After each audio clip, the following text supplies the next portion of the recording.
What's up, everyone? Welcome to another episode of Unleash Your Power. This is your host, Jeffrey Pinzon, and I'm very excited about today's episode. I have a special guest. I've been knowing this gentleman, I must say, for like 7, 8 years when I started getting into the real estate industry, real estate space, networking with professionals. I got to meet him. Jose Mare is going to be part of our guest today. So a little background of Jose. He's owned a brokerage office, a very successful brokerage office in the city of Covina, in the sunny city of California. And Jose, I know that you've been coaching, mentoring a lot of successful people and running a business with your wife hand in hand. So thank you for taking the time today out of your busy schedule to sit down with us and share the good, the bad, but more importantly, the ugly side that nobody wants to talk about, right? So Jose, thank you for joining us today. Jeffrey, I've been paying attention to you. By the way, guys, talk about energy.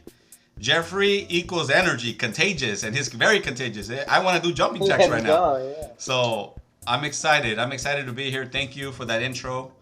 And but yeah, the good, the bad, the ugly, the real. But more importantly, the real. Like everybody wants to talk about the successes, but how did you get there, and how can I duplicate that? Exactly. So I'm prepared to cover whatever you guys feel it's Awesome, important. Jose. Well, let's jump right into it, man. Let's go back to back in the days, man, when you were in high school. Who was Jose back in high school? Who was that young stud?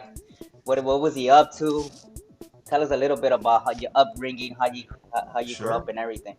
Yeah, for sure. So born and raised in the city of Baldwin Park, California. My mom still lives there in the same house. But yeah, everything was, BP raised. I still rep the city. I'm proud of the city where I came from. But who I was just your typical, I don't want to say millennial. I was born in 1980, so class of '99. Actually, people don't know this. I should have been class of '98, but I flunked kindergarten. So I started off on the wrong foot, Jeffrey. But with that being said, who was I? I'm a middle child, so I grew up with a middle child syndrome. What does that mean? That means my older sister, being the first female in the family, got all the attention, and my baby brother got all the love, and I was that middle child. So that's how I grew up, man. But with that being said, my mom and dad raised us. All I know is hard work, because that's all they did was work hard. I don't think they ever made more than $8 or $9 an hour, and they paid off their house. So luckily for me, I did see that and I paid attention. But who was I? I was a kid that did not listen. I was a kid that was into girls, dating, if you will. That was more important than going to class. And I took the long road, all because of bad choices that I made. But thank God for that, because it allowed me to see what bad choices get you, and where it leads you to. So with that being said, I did not start thinking about growth until years later. Mid to late 20s is when it really started, when I got into real And estate. what made you change that, right? Because you said you were on the wrong path, you were not doing the good things, right? You had bad habits. What made you stop and look and choose something else, right? Choose something better for yourself. Not that many people are willing to go through that. So what made you choose, and why real estate?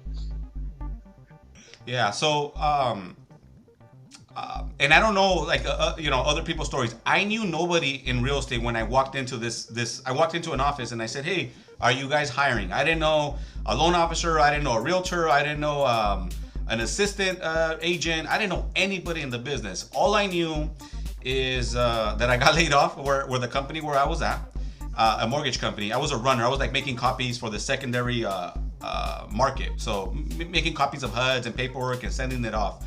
So I had just got a taste of sales, looking at these young business owners, and not business owners, sales leaders that were in the company, and I was their assistant, if you will. So what was I doing? I was paying attention.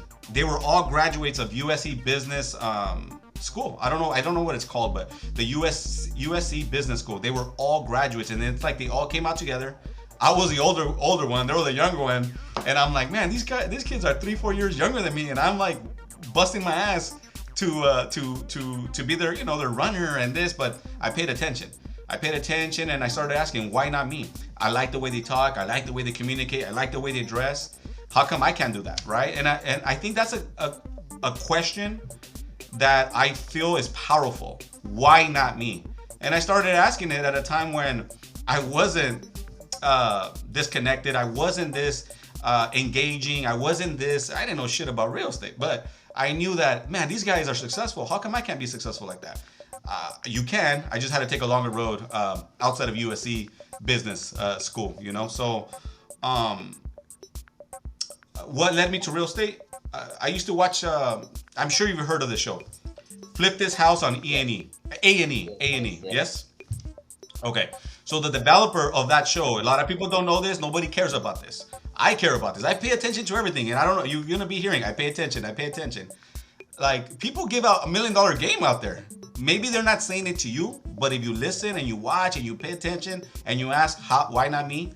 I paid attention. There was this guy who started that show, Richard Davis. He's out in North Carolina or South Carolina, I think both. And, he started a team.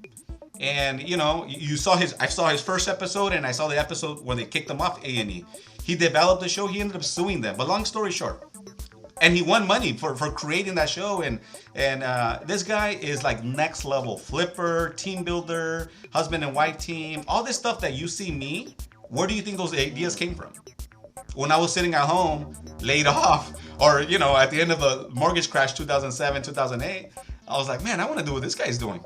Right? And long story short, I actually sent Richard Davis a Facebook message about 2 years ago. I'm like, hey, Richard, you don't know me. I'm in California. You influenced my life, and because of you, it's led me down a path that I never, ever in my life would have imagined. Everything that he was doing then, I'm doing. Now he's a developer. I think he owns like a mall. He owns a mall now, like a whole mall in like South Carolina. Yeah, it's next level. Obviously, there's levels to grow, and that's my beginning. That's who I saw, I watched. Then there was other characters, but he was the main guy. I was like, this guy is real. These other guys are either tranzas or they're just doing it for show. This guy looked real. He had the company, the escrow. I mean, he had everything. And that was my introduction to this Wow, business. that's powerful. And I think you shared something key right there, Jose, where you said a lot of people give away free game, right? Whether it's in TV, books, podcasts, right? Now there's a bunch of podcasts that you could literally get on your car and listen to it, and wherever you're at the gym, anywhere, right? You have access to everything. There's Right. a lot of information, but yet there's not a lot of doers, right? And I think that's the difference makers between you and everybody else. You went out and you got the information, and you started applying that information. You started making it work. And what were some mistakes that you made in the process, right? Because it's not all rainbows and shiny things, right? I know that there's hurdles, there's stuff. Hey, Yeah, rainbows and right. unicorns. It So is what were not. some of those? Because I know you had to develop yourself, you had to reinvent Jose. What were some of the stuff, some of the bad habits that you had to let go Yeah, of? And again, with your family and everything, you have a beautiful family, you have a wife that you sure. guys run a business successfully together. So what were some of those struggles in the beginning that a lot of people could relate to? Some of the biggest mistakes, and it's something. Luckily for me, I went through it, so it's like my testimony now, and I'm able to share it with our new agents. I'm able to share it with agents that are like, they've been in this business 10 or 15 years, but they're not where they want to be, and I'm able to literally like say, hey, listen, this is what I noticed. This is what changed my trajectory of my career or my life, and even in marriage and everything. So the mistakes that I made were not treating this career serious, right? In the beginning, I would open escrow. I would stop working. I would stop working for 2 weeks, 10 days. I would chill at the house. I'd wait for my phone to ring. I'd do one open house, meet 4 or 5 buyers, and think that was enough to build a career to feed. At that time, I had 2 children, and my life. Right? It wasn't. It wasn't. So the mistake was that I didn't have the right mentor. B, I wasn't in the right environment, and it's not to say that my first office or second office were bad. It's just to say that, they lack some development, a new agent development systems, if you will, right? So, unfortunately, I had to go through those hard times, paying late my rent, my mortgage, paying my cars late. Like, I went through struggling, but it was all my fault because I didn't know. I knew work ethic because of my parents, but I was comfortable. I have a check coming. It's going to be $8,000. I don't have to work for a month. Like, who does that? People that are comfortable do that. People that don't know better do that. People that don't have goals do that. And that was me. So, I knew what I wanted. I just didn't know the proper steps. So that was a mistake that I did for sure. And another one was just not focusing on becoming a great communicator and salesperson. If you are able to figure those two things out, you know how to communicate the way you do, Jeffrey. That's why you're good at what you do, you know? And focus on the skill of becoming a salesperson, knowing the scripts of when somebody asks you, hey, how's the market? Should I buy or should I sell? Man, that's question 101, 102, and 103. That's what everybody asks. Or being at a family barbecue, how do you ask for business without coming off as a salesperson?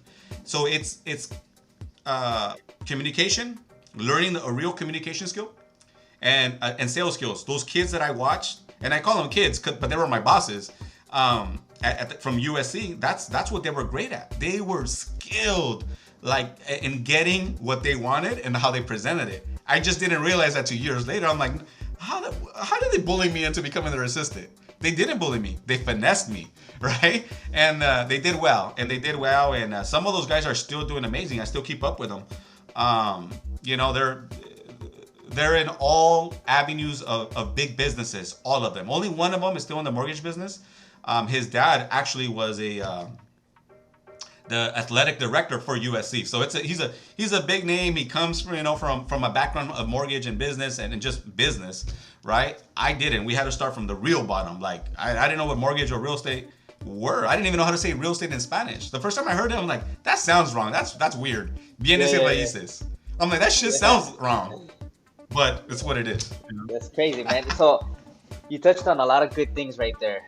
Having a mentor, right? Who allowed you to stretch your vision, right? Because you talked about, man, I got an $8,000 check, and that felt like I was on top of the world. People are making that in probably like in an hour now, right? There's people that are making 100,000 a week, and even some, right? And I always talk to, especially because real estate is commission. I've been around commission my whole life. And once my mentor told me, we all have a financial temperature, right? We all have that financial temperature. And the moment that we hit the top of that financial temperature, we start cooling off. The coolers kick in, right? So I remember when I first made my first $4,000 in a week, I felt like I was freaking on top of the world, man. I'm like, shit, man, I made $4,000 in a week, with probably some people making a month, working a 9 to 5. That my coolers kicked in right away. Not only my coolers, but my identity, because my identity it surpassed the identity that I had for myself, and that's huge right there. And I want you to touch on that, Jose, because I know that you've had very successful business, and I know that those coolers, that identity, those conversations, like, man, you're doing good, that something wrong is about to happen, something terrible is about to happen, and somehow, some way, we manifest that because we're speaking that into existence, that we get it, because so that's what we're focused on. What you focus on expands. So who allowed you to, who were some of those? It's such a great question that you asked. Well, go ahead. Yeah, you call it financial temperature. I call it an upper limit problem. I like that. Okay.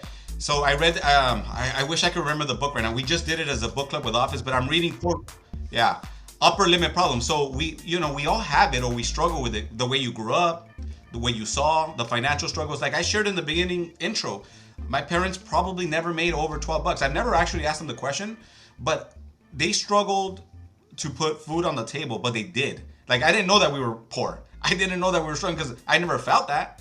But I knew that, we ate rice and beans and fish, all the time, which is great. It's my favorite meals.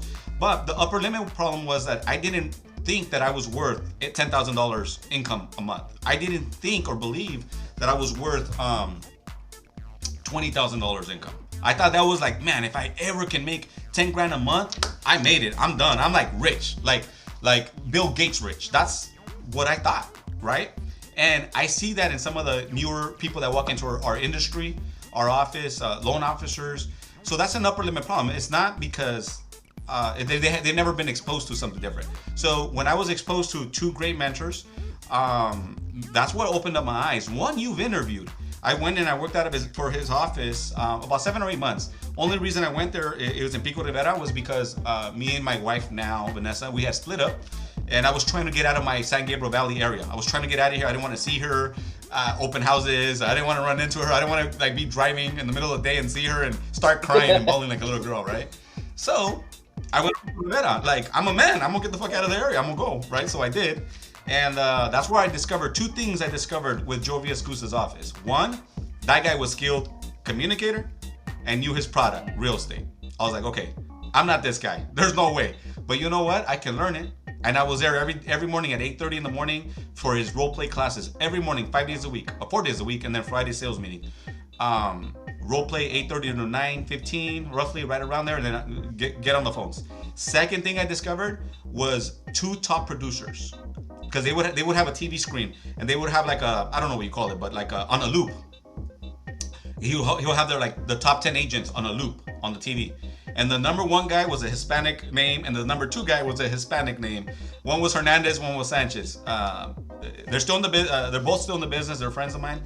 R. Hernandez was number one at the office. That was the first time when I saw his name and his numbers. It was like August or September of 2013. He already in August had made like 500,000.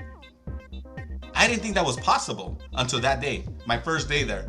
I'm like, wow, this dude already made 500K? I don't know anybody that's ever made that money, because I wasn't exposed to it the first 4 years or 5 years of my career, right? And I didn't have a mentor really until I joined Joe's office for 7 months. And then the other guy was Ramon Sanchez. I think he works, don't quote me on this, maybe KW or EXP. He's amazing, man of God. I love that guy. I saw how skilled he was. He knew the scripts, the work ethic, and he was number two, like right behind R. Hernandez. Anyways, I became friends with him and I asked him, what are you doing? Like, I always pictured if you made $500,000, you have to look like fucking Brad Pitt, man. You know, good looks, blue eyes, model looks. Like, that was like my upper limited problem. You have to look like these guys to make this type of scratch. But God willing, I was at the right place at the right time with the right mentor that I needed at that moment, and I was an open canvas. I was just a sponge there to observe, work hard, show up, do my part, and then go apply. Do my part, go apply. And I asked Art, hey Art, can I take you out to lunch? And if you don't know Art, he's a big marathon guy. Yes. He runs marathons, triathlete. He's a triathlete. I mean, he's amazing. And that cat showed me, he went from like, I think 380 pounds to 180 pounds. So I was like, he didn't want coffee or lunch. He goes, meet me at the gym over here by my house in La Habra. We'll work out. I drove, 45 minutes to go meet him and work out with him and pick his brain. And because of him and the notes that I took, I still use them to this day. And it allowed me to think bigger. So, I've thanked him. So I've shared this story with him. And I have no problem, giving kudos and thanks to the people that have paved my way. Absolutely, man. Yeah, Art is a phenomenal guy. I met him. I was part of a BNI chapter that he was part of in Whittier. That's how I got to get to know him. And phenomenal guy. Yep. He's a hard worker, always freaking putting in work. And you touched on a few things, right? He was making it happen. Ramon was making it happen. They had the script, right? They were communicating. They knew their craft. And you were learning that process, right? And at the beginning, I'm sure that you sucked, right? Because I know that when I started in sales, I sucked. And you're always gonna suck for a short period of time if you're willing to put in the work. If you're not willing to put in the work, you're gonna suck for a very long time, right? So what motivated you to learn those scripts, right? Because it's the repetition. A lot of people don't like to do the repetition, the mundane, the learning the scripts, how to handle the objection, the FAQs, the most frequent questions that a customer asks you, how to have that comeback for them. What made you get engaged in your business and emerge all that information? Because a lot of people are not willing. You're giving all the tools to your team as well right now. So what do you see at that point right now, being a realtor to becoming a broker and now managing a team? Right. So, I guess what changed was my dedication to our craft, a dedication to the business. I no longer wanted to be an average or below average agent. I just said, man, my dad worked his ass off. People are betting against me that I'm going to be a successful real estate agent. The way I grew up, I didn't have the referrals coming in because they were like, this guy's a real estate agent. This guy's selling real estate. They probably didn't trust me, so I had to work that much harder. So and then the other the big driver for me was I was driven by like the I wanted to prove people wrong. So that was an inside motivator that nobody really knew. Like I shared, me and Vanessa, my wife, had broken up. I wanted her to see me become successful. My ex-wife, I had gone through a divorce in 2008. Actually, 6 months into getting my real estate license, or into walking into the real estate office, I went through a divorce. Right? I wanted my ex-wife at that point, like, you know what, for her to realize, man, I messed up. I wanted her to see, man, this kid is gonna make it. Not an average agent, a badass agent.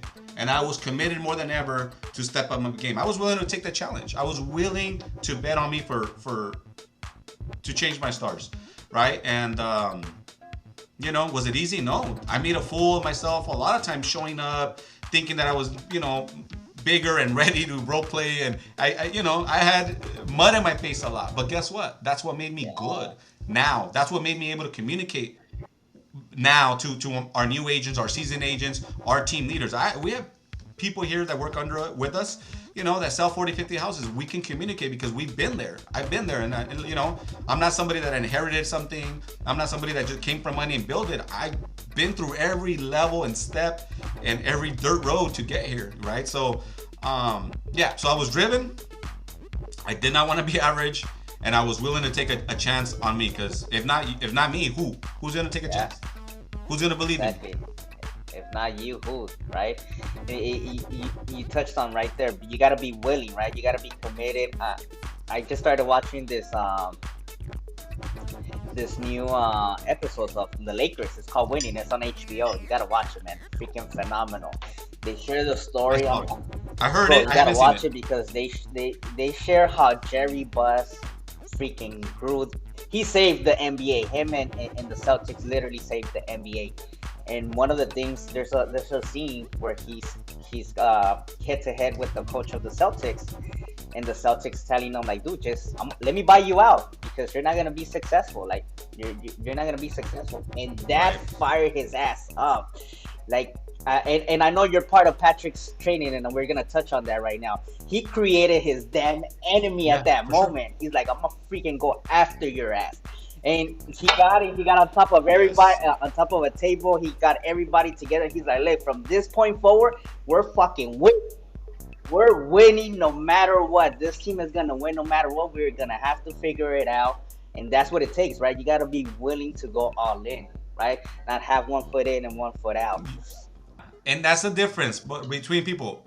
You can bet on a guy that's got his back against the wall, has work ethic, and has a desire to win. Like, that's like a competitor. That's an up and coming champion. That's that's almost like an underdog. That's like the story, or the Hollywood story, right?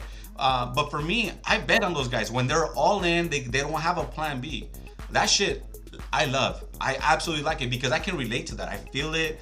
The emotions, like, there's a reason that this kid has to do the hard work, right? You do the hard work and you figure out that ethic part of it, your stars can become different overnight, right? I mean, it takes time, but eventually the payoff is totally worth it.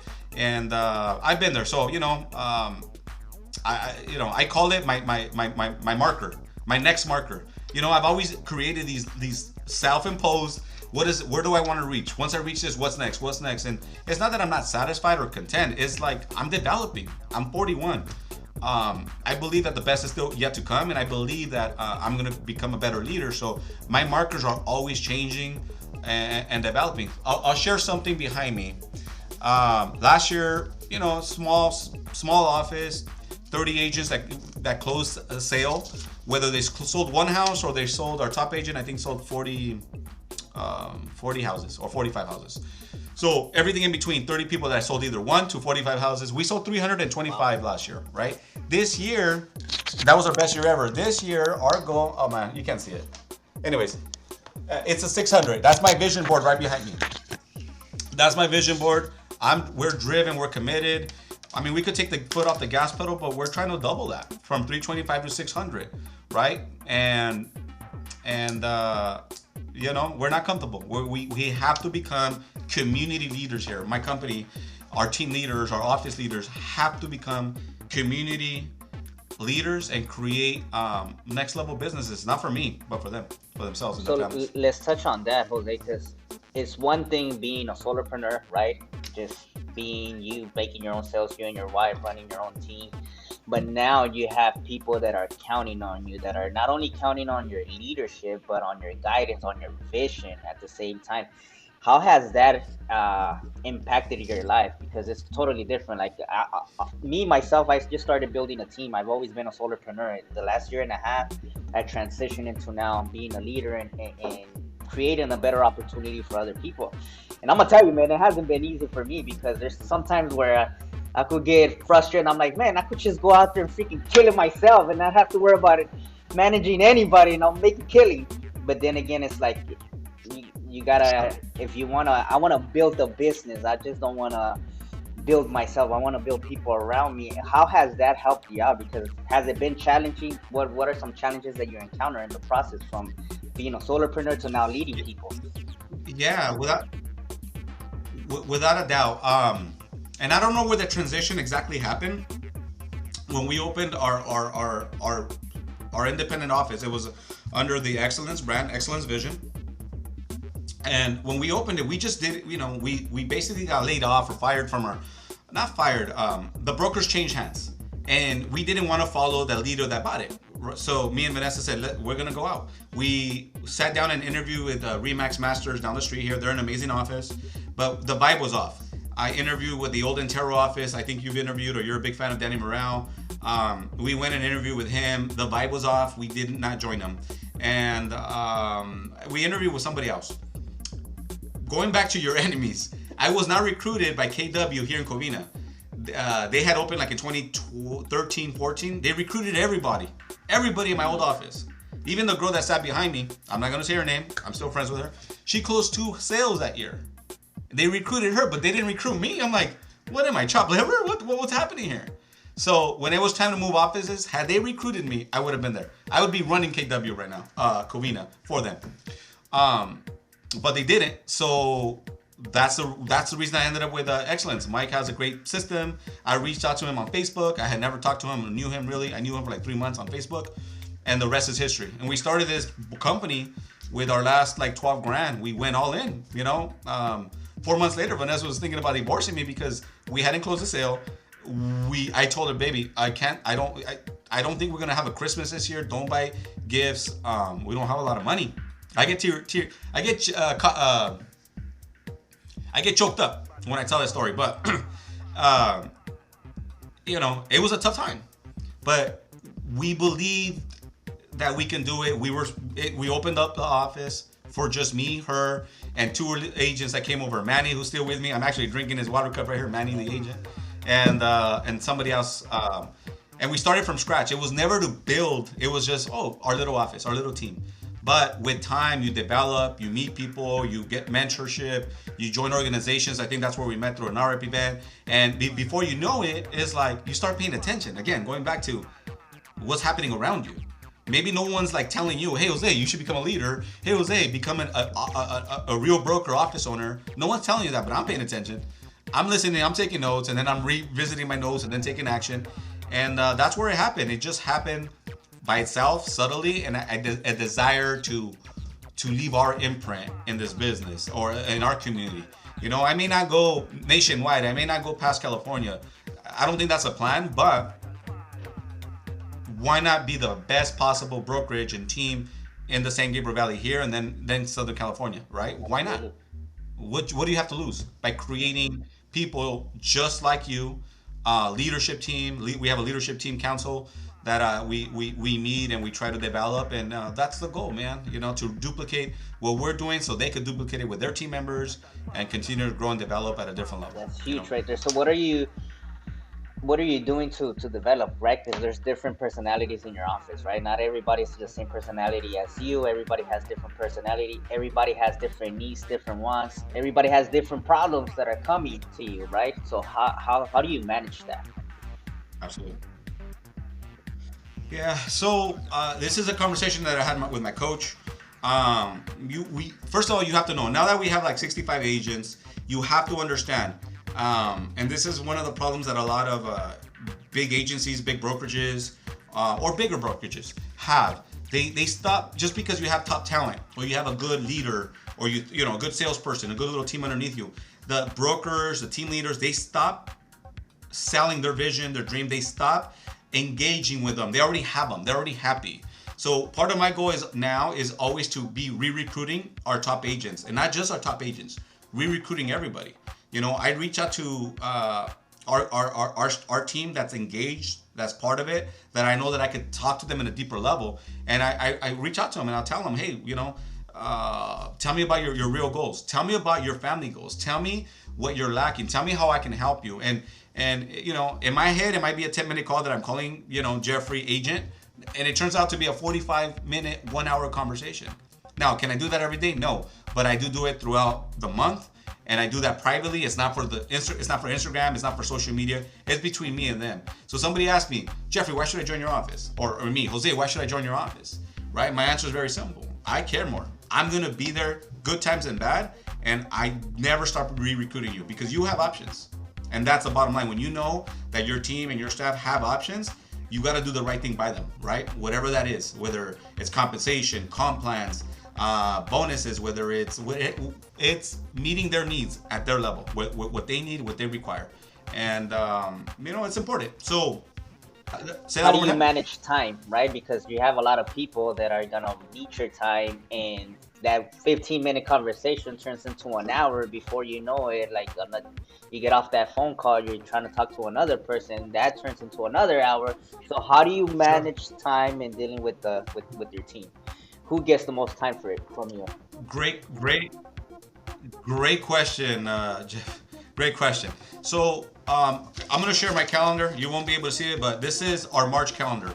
Um, we have trainings twice a week, Tuesdays and Thursdays normally. Tuesdays and Thursdays normally, and in here, it's an open concept, right? That's one. 2 weeks training twice a week. We have a book club call for our agents. So we have the book of the month, and these books are all about leverage and self-development. So that book that I mentioned about the upper limiting, oh my God, I have it here somewhere, and I apologize that I can't remember, but it's such a great book. We just finished reading that one. You know, we go through books that create mindset shifts, right? We've gone through, I don't know. Last year, I think we went through maybe 6 or 7. This year, the goal is one a month. So, you know, and to develop the ideas and thoughts of our people, right? So that's one. Two, we have, I mean, that's our second one, right? Three, I reach out, right? So I make time on my calendar to reach out either during working hours, and sometimes, like, my daughter plays soccer from 6 to 8 every day. I'm sorry, Mondays, Wednesdays, and Fridays. So from 6 to 8, you know, I'm at her practice, and I'm watching it, but I'm on my earphone. I'm paying attention. The coach they don't let us interrupt. I'm not a parenting coach. I'm not that. I suck at soccer. But you know, I'll invest an hour there to make 3 or 4 deep connection conversations. Why? Because it means something. It's important to the people that are receiving those calls to know that, hey, you continue to care and you don't see them pass a salesperson. I don't, right? And we have team events. We have, you know, barbecues at our house. We have Halloween parties that we threw out last year. We have, instead of a client appreciation event, we'll have our agent appreciation for their family. So giving back is just second nature to me and Vanessa and our culture. So, you know, we tend to do that. And another way, I'm big in flipping. I'm big in holding rentals. I have monthly meetings, trainings regarding that. I show them how to flip houses so they could double their money, their investment. When it comes back, they could park that money into rentals and, you know, hold it in long-term wealth, creating assets, if you will, right? Next week on the 29th, we're having a flip it or keep it class on Zoom. That's an amazing class. We're going to be talking about Airbnbs. We're going to be talking about the BRRRR system. And I'm just showing what I know, sharing it. So, Wow. when was the last time you saw a broker that's giving, giving, giving, giving? All I expect is you to show up in your energy. You do that, hopefully you elevate as a salesperson and you become a rock star agent within our Vismar organization. Yeah, man. I think what you guys are doing in Vismar is phenomenal, and you hit it on the nail. People don't care how much you know until they know how much you care, right? They don't care how much you know until they know how much you care about them. When they Yeah. know that you care about them, they'll go through walls. They'll go through walls for you, and that's what you're putting. You're putting systems in place where not only am I gonna help you make money, but now I'm gonna help you make more money off that money, right? I'm gonna make you make more money off that money by putting a system in place for you to freaking scale your business so you can have a better quality of life for your family. Not just It's not just a commission check, and that's the stigma when it comes to a 1099 independent contractor, right? This The majority of the people think it's just you're out there just for that commission, right? And next, and they never worry about building Absolutely. something. And I made that mistake. I remember when I was in the alarm industry, I came in young. All this was new to me. I'm like, man, like I'm around a lot of people that are making a killing, and I was dead broke. I had too much month at the end of my Yeah. money, if you know what that means. So it messed with me, and I never saw myself as a business owner. But again, being around the right proximity, being around people like yourself, seeing you guys be successful and take your businesses to a whole nother level, it just gives you that question of why not you? Like you said, why not you? Like we all have the same 24 hours. It's just that you're just being more disciplined with it. Oh my god, I love that we have the same 24 hours, and some guys make billions and some guys make tens and twenties of millions on it. That's never been my goal. It's never been about that. It's about teaching it. One of my mentors used to love saying, "See you at the top. See you at the top. See you at the top." I still use that line, right? But sometimes the top can be lonely if you're the only one there that you know all these skills, you know how to double and triple your money, you know how to park in investments, you're not buying dumb shit, like flossy watches and belts and cars. Like I don't attract that. I attract my tribe. I attract people that are family people, like either young kids that see the hustle and the grind. I attract husband and wife teams, right? That's my audience. I attract people that want to build something bigger than themselves, right? And that's where people drop the ball. I know my audience. If you're into Maseratis and Lambos and Ferraris, that's not me. I could go buy like 10 of those right now, but that's not my audience. I drove a 2013 Kia up until 2017. I was successful in everyone's eyes, and according to my CPA, I was highly successful, our wealth manager, but I had a 2013 Kia in 2017. Why? Because I was not chasing some flashy shit. I was chasing a business system, developing myself first, because I wasn't really recruiting people at that time. I was just trying to get better, bring more value, and figure out my place in this industry. So once I did, I bought me a car, a little bit better car, but I bought it. I didn't lease it. I own it. That's been paid off for years. It's a nice little Audi that I love, but I bought a bunch of assets since that. So my audience, our team, they think like me. They act like us sometimes, and they're buying and developing their futures like us. So I think that's important when you know what you bring to the table and who you're talking to. So a lot of people want to be the Joneses, like especially on social media. I don't care about that, right? I don't care about a lot of that stuff because it's not about flash, it's about substance. It's not what you make, it's what you keep. Classes like I'm having a CPA come into our office to talk about the benefits and write-offs of being a 1099 employee, having a corp, the LLC, being a flipper and investor. So I'm bringing that asset, and I bring the best CPAs, the people that I pay thousands and thousands of dollars to manage our books. I'm bringing them so they could people can learn from them. Absolutely, man. That's huge. And how How is that, Jose? Because now I know that you have different mentors. I know that you're being mentored by Patrick David, and I remember in one of your posts you put that you were trying to convince your wife. I don't know if it was your birthday or her birthday or her anniversary to go to an event in Miami with him. And how has that been now? You being in partnership with your wife, with Vanessa, in running a successful business and at the same time managing home. Great question, man. Like everything, it's been an adjustment, you know. And when we first started working together, we were like two lions, like trying to fight and eat each other. Like it was constant arguments. Like it was constant, like you know, we didn't know. I didn't know my role. I didn't know her role. I wanted her to lead generate, prospect, recruit, do open houses, go to listing appointments, go to buyers appointments, write checks.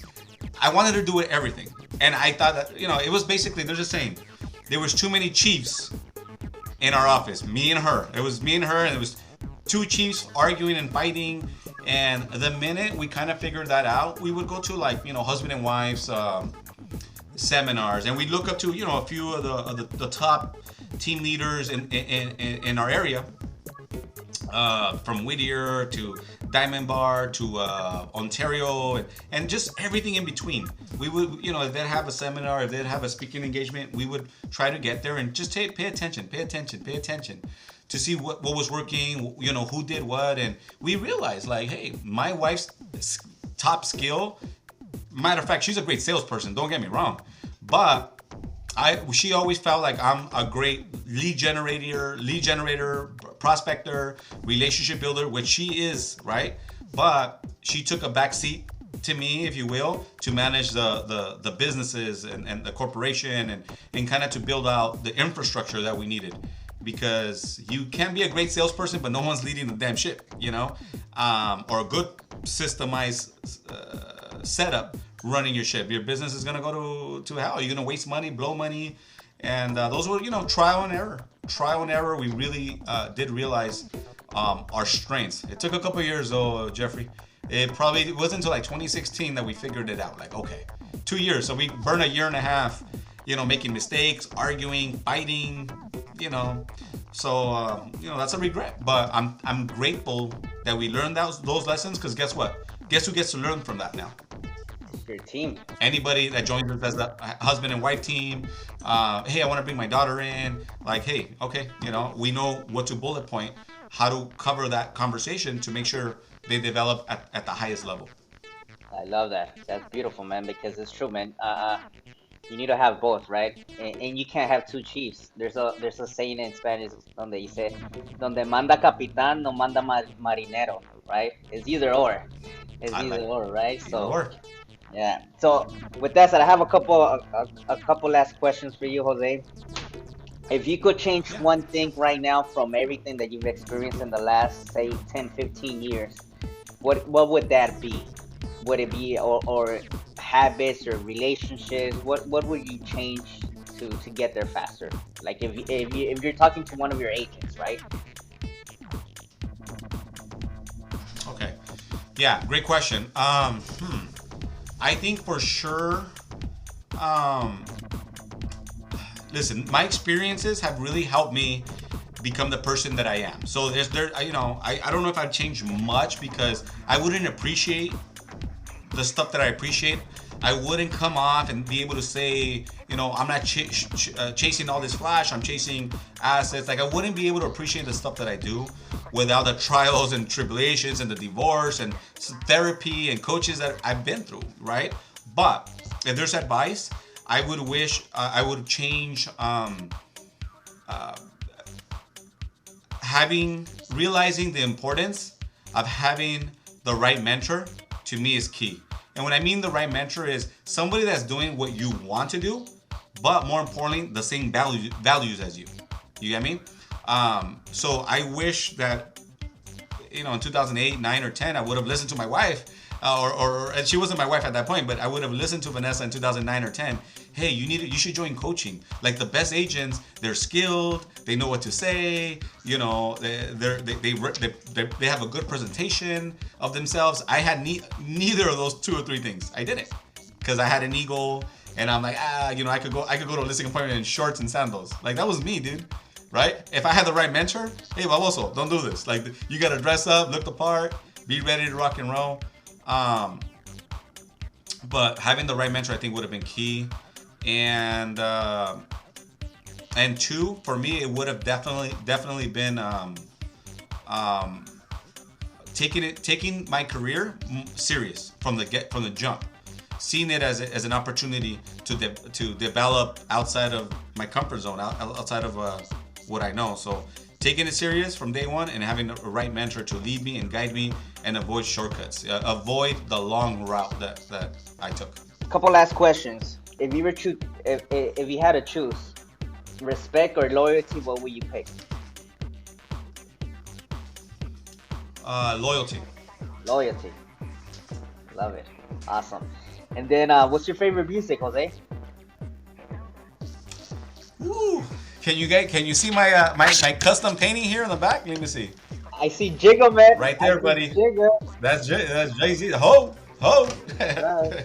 um, you know what?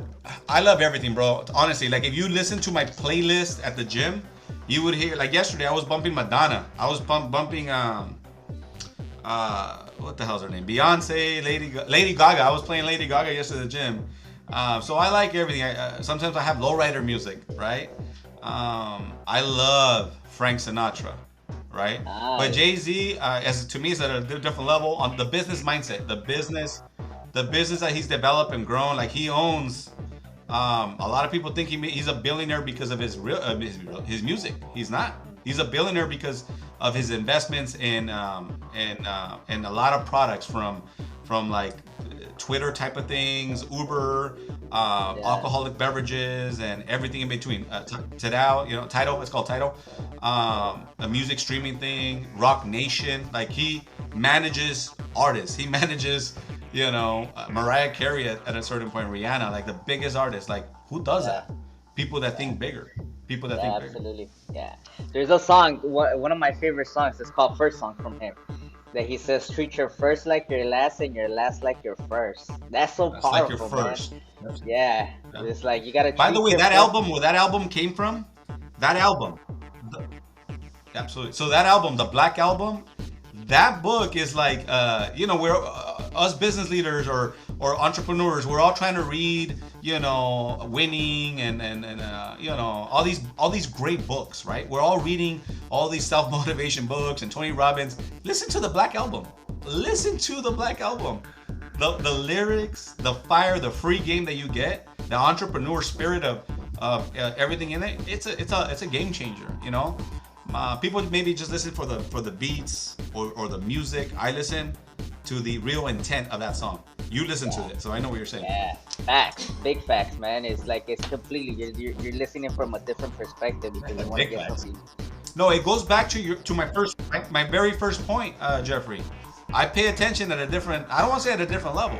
People are listening for whatever reason. They're listening to take notes. I'm listening to what can I apply. What are they really saying? What's the hidden message and everything? And in every conversation, there's something deeper. And maybe it's a skill. I mean, a little bit about me. I didn't graduate high school, but I was able to survive to get to this point because I did pay attention to everything, the good and the bad, right? And you brought up music. I pay attention to music and certain free game in these songs. Absolutely, man. And JC is a perfect person that you could learn from, especially from his first album to his last album. He's constantly dropping game right there. So, and going back to it, what's your favorite food? My favorite food, ooh, Mediterranean, bro. Kebabs. And if it wasn't for Vanessa, my palate was very like pizza, tacos, Mexican food. That was it when I met her, right? I mean, that was it. And fucking what's it called? Macaroni and cheese and cup of noodles. Like that was me. Huevos with hot dogs. We all grew up on that. I still love that. Don't get me wrong. But because of her, I was really turned on to a proper steak, proper Italian food, proper Mediterranean is my favorite. Mediterranean food, my kebabs. And sushi, I never wanted sushi, man. And she goes, Jose, we're going to a sushi restaurant. You're gonna eat this. You're gonna eat it, and you gotta try it. Tried it. I've never stopped eating it since. So thank God for her. Thank God for the wife. Yeah, man. Thank God for wives, man. They pick you up, right? They put you on a different level. You know That's for what? sure. They call you. They don't call you out. It's not that they call you out. People will tell you what you want to hear, or are afraid to tell to be very frank with you. I don't really like those type of people.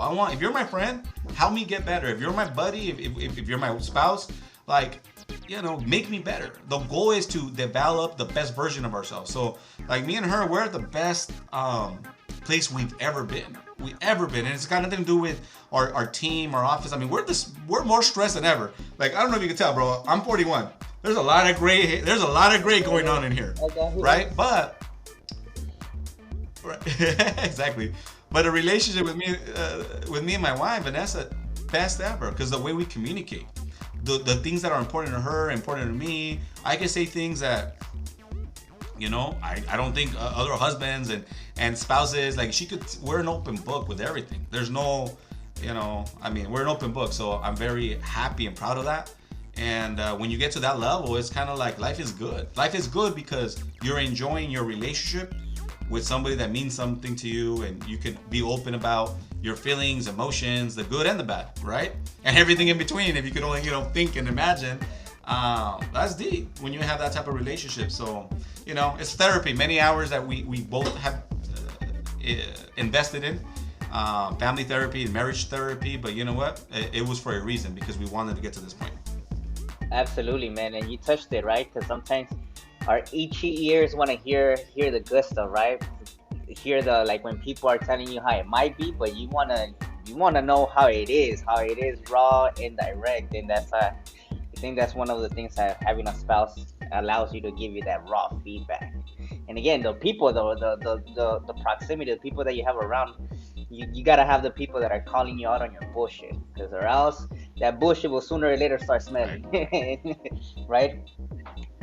So, Absolutely. I agree with you. any last words, Jose?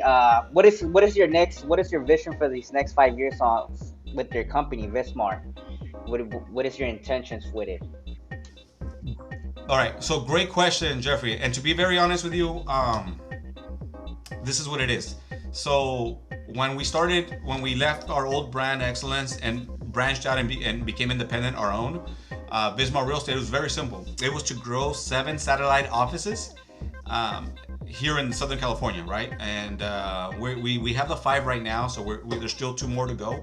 But it's to create 7 leaders that have the same principles, that have the same culture, that beliefs, that believes that our job is to empower and develop and create. Those 3 words: empower, develop, and create. The next level leader, salesperson within each of our organizations. So the goal is to have 7 satellite offices, great offices, like-minded leaders just like me. Hopefully, same principles, right? And go after it. Our goal is to get our sales game. We sold a little bit under $180 million of real estate last year. We want to double that this year and continue to double that till we get to a certain number. In 5 years, the goal is, God willing, we stay healthy, everything goes right. We keep working hard and building and developing ourselves to have a $1 billion business. It's very possible within our organization. It's never to have 300 agents. I don't think that's our goal. Our goal is to have better agents, closing more deals. If we could have 120, 150, we could have that this year, but it's better agents, helping them just become amazing for themselves, for their families, at a different level, right? So I don't know who says it. It might be Zig Ziglar. You might know the answer. If you help enough people if you help enough people do create what they want, or something like that, right? You're able to develop. I might be wrong. I'm chopping up the freaking quote, but that's the mentality. Absolutely, yeah. The quote says, if you help enough people get what they want, you're automatically gonna get what you want. Yeah. So the goal is that, man, have a powerful name in the industry, continue to lead and find the next level leaders, and give people like me a chance. Like, no college education, hard worker, committed to self growth and development, keeping your word, and but more importantly, finding that next leader in our community, and creating amazing systems that make that shortcut for new agents and new leaders. Get to the mountaintop, with us as quickly as possible. Absolutely, Jose, man. And I want to personally thank you, brother, because by you stepping up, you're unconsciously giving other people permission to do the same. And by you being in your light, again, I'm inspired by it. And I don't work with you personally. I've seen you at events, we've conversate. But I'm inspired by you, brother, and by having people around my life that are playing a big game. It just shows you again an example. You're being an example to other people that, hey, there's so much more here for you to go out there and make it happen. It doesn't matter if you didn't graduate from high school, if you didn't go to college, if you were a fuck up. It doesn't matter. You have the ability of choosing to create something else for your life and for your family, and you're being that example for all of us, man. So I want to thank you, brother, and I want to thank you for taking the time to come out on our podcast. I'm sure that this is going to get a ton of value for other people, and hopefully it brings value to your people in your business as well. And anything that I could contribute to yourself, I'm here, my man. I really thank you for everything that you shared with us today. Any last words before we end up this call? And also, how can they find you on your social media? So people that are watching this that haven't gotten a chance to meet you, how can they reach out to you? Yeah, thank you, Jeffrey. Thank you for those kind words. I really do appreciate it. There was a time where, words like what you just said didn't mean much to me. It was like, oh, they're just saying that. It means deep, because when you have relationships, I focus on the relationships. The real comes out. So I appreciate that, Jeffrey. Anybody that wants to follow us, I don't know, Google us on, Jose Mares, Jose Vanessa, or Vismar Real Estate. My handle, I might be wrong on this. I think it's on Instagram, Jose Vismar Realtor, Jose Mares Vismar, maybe. I changed it so many times I have no idea. I think it's Jose Vismar. But just Google us, Jose Mares. I want to close with this. Pay attention a little bit deeper, guys. Be more conscious of what's being said, what you're watching, what you're paying attention. 1, 2, why not you? We all have the same 24 hours, and to be real, why not you? Why not create something amazing for yourself and your family? Do something bigger than, being just a self-employed individual. Go create something amazing that you own, that you control, and that people will be inspired by. So that's it, guys. Thank you so much for the opportunity, Jeffrey. Unleash podcast. Unleash Your Power podcast. I can't wait for you guys to watch it. My man Jeffrey is all about value and bringing value and giving it the game away. So, guys, thank you. Appreciate it. Thank you. Thank you, my man. And also, guys, make sure that you guys follow Jose on Instagram, social media. Reach out to him. You want to make sure that you have these type of people in your environment. Even if you don't create a relationship with them, still have those people around you, because I learn from different mentors from afar, man. Even the books that you're reading constantly, like Patrick McDavid is my mentor, right? John C. Max was my mentor, right? Tony Robbins is my mentor, right? Because I learn from them from afar. And again, what he said, pay attention with an intention to do something with that, right? Not just pay attention to gossip or to complain. Pay attention for you to grow, for you to elevate your life, right? Based on that information, you're going to be able to take off. So with that said, guys, make sure that you guys subscribe to this channel. Click on the notification button. Make sure that you guys share this with other people if you got value. And tune in to the next episode, because we're going to have a lot of more people that are going to be bringing value. And again, this is just free game that we're giving to you guys, and hopefully you guys do something with it and run with it and elevate your life and take your life to a whole nother level, change the trajectory of your life. So with that said, thank you guys for tuning in. Jose, my man, appreciate you, brother. Thank you so much for taking the time today. Stay real quick. You're a great interviewee. You're a great interviewer, brother. So I appreciate you. And keep the energy. Remember, energy is contagious. God damn, you bring it, bro. So I appreciate the time, bro. And keep doing it.